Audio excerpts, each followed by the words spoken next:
Hey, once again, Waking Aware, how you guys doing? We back on the road. Make sure you put your seatbelt on, grab your cup of coffee. This is the last day of most of you all's work week. And so we're appreciative of what God has done, and we're always thankful for how he's abiding in our lives. I want to throw to you one more ingredient in your recipe for thanks to make sure that you're in the right space with God. In spite of the holidays, you need to make every day a holy day. That's why we do this every day, so we can be awake because we're aware of God's presence. And so I want to tell you good morning. Thank you all for being here, and God bless you guys. And I want to encourage you, if I don't see you tomorrow morning because of the holidays, just know that I want you guys to have a great day. Enjoy your day, enjoy each other, but most importantly, give thanks to God, for God is due all of the thanks that you can muster and the glory that you can add to him.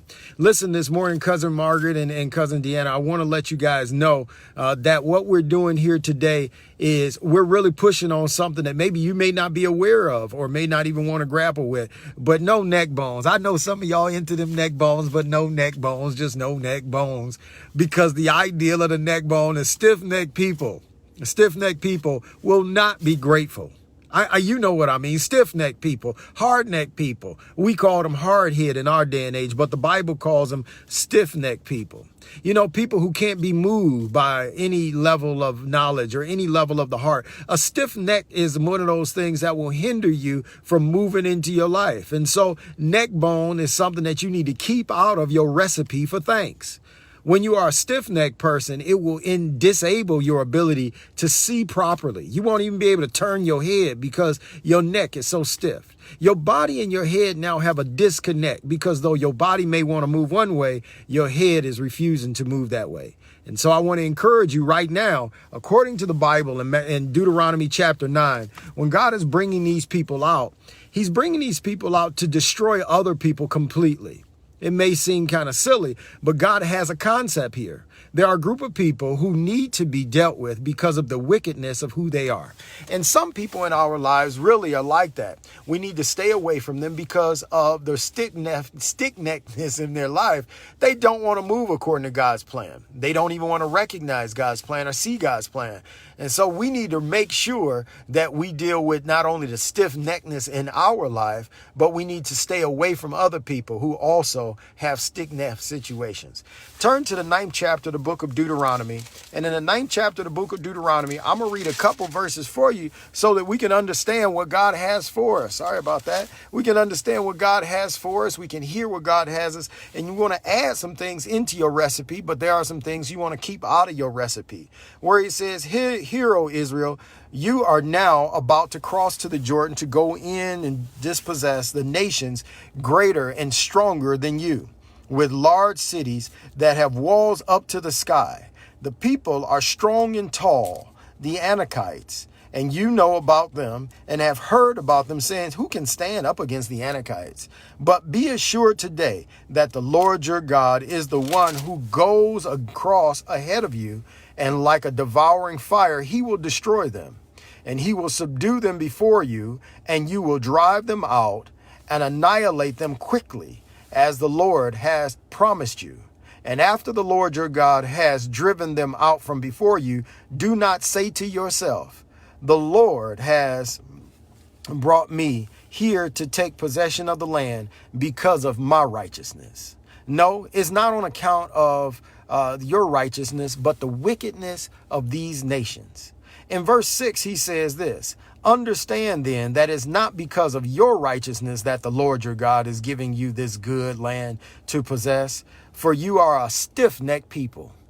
It's amazing when we start to really get into our lives and we become so disconnected with what we really are because we're looking at other people.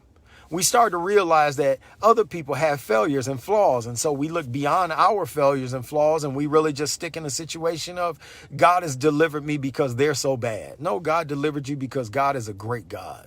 And we are truly a stiff-necked people, a people who will be disobedient, who won't listen, who going to go about our own way, who won't honor God. And so if you want to be a person of thanks, don't add neck bones to your recipe of thanks. It just don't work like that. We need to be able to make sure that our necks are supple, that our body is connected to the head, and the head is Christ, and our body is his church, those who've been called out for his glory.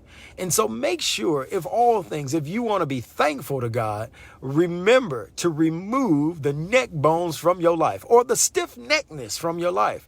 That in my soul, I want to be supple. I want to be malleable. I want to be used by God. And it's not because of other people's failures that God has blessed me, or my failures because God has blessed me. It's because of God's greatness. And we start to see his glory and his greatness in our lives. And when we start to see his glory and greatness in our lives, we will start to be thankful that it's not because of me, but in spite of me, God keeps on blessing me. In spite of me, God keeps on blessing me. I want y'all to say that with me today. In spite of me, God keeps on blessing me. God is doing what he's doing, not because I'm so right, but because God is so willing. Not because I got it all together, but because God is shaping me. In spite of my enemies, God is still blessing me. In spite of what other people say, God is still blessing me. And in spite of my own failures and shortcomings and the things that I don't do right and the things I wish I could do right, God is still blessing me. In spite of my failures and my flaws, my chinks, the fact that I don't cross my I's, I don't dot my T's, I don't always get there on time, I don't always say the right words, I'm not politically correct, God is still blessing me. But the last thing I want God to say because of me is that I am a stiff-necked person who won't listen. When I realize that God is blessing me in spite of me, my neck goes soft, my head goes bowed, and I just have to say, thank you, God. The recipe for thankfulness has a lot to do with removing my stiff neck. So don't add no neck bones to your recipe of thanks.